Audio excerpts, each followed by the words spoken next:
Now,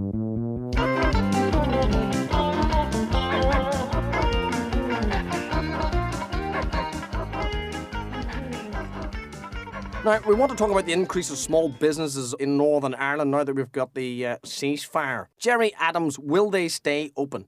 Well, I want to know why you're asking me. I don't fund them. But you fucking blow them up, don't you? Well, now, Mr. Cole, I've told you time and time again that I am not a member of the IRA.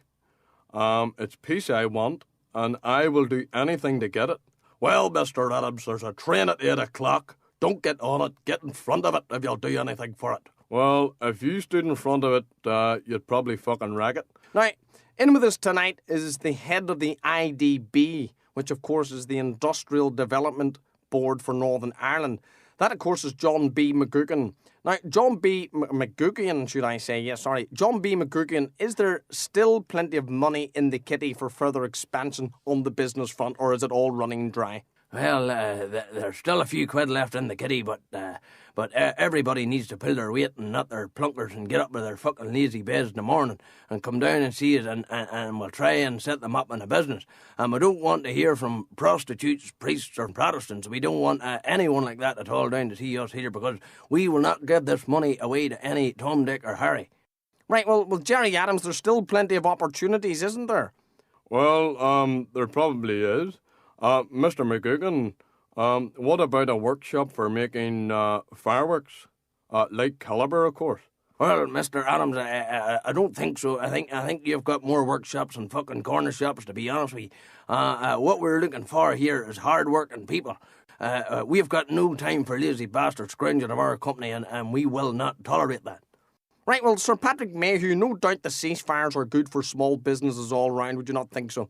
Well, indeed, as Mr. McGuckin has explained, Northern Ireland's small business firms have expanded, and we want to see that trend continue, especially in areas such as in most need, like the Anderson's Town, the Falls Road, the Markets area, and of course the Pearl-Gas Estate. We want to see all those areas expand and therefore go forward. Hold on, has Jerry Adams got a gun to your bollocks under this table? I never heard any Protestant areas being mentioned. Hold on, Dr. Paisley. These areas are earmarked. Your fucking ears will be marked if you don't shut up. Now let me speak.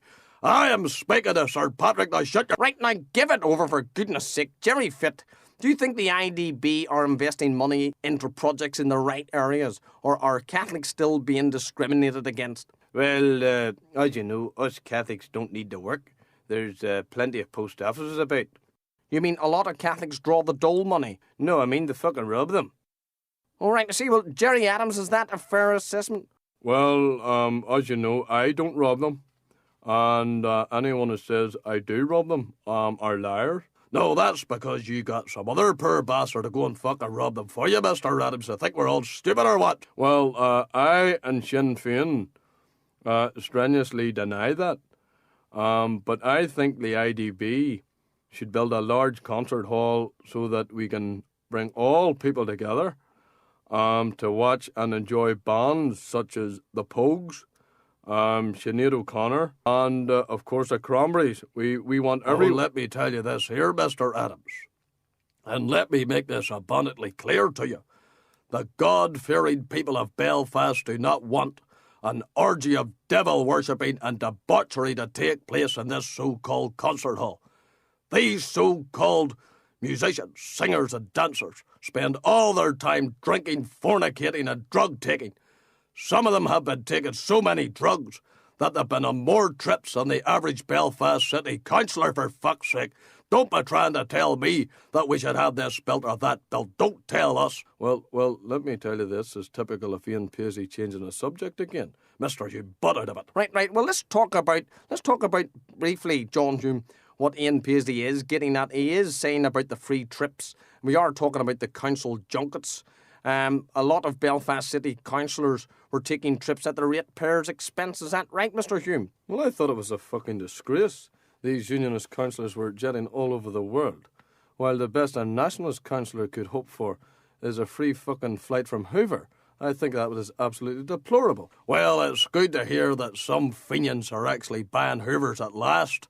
but Mr. Hume is talking through his arse again.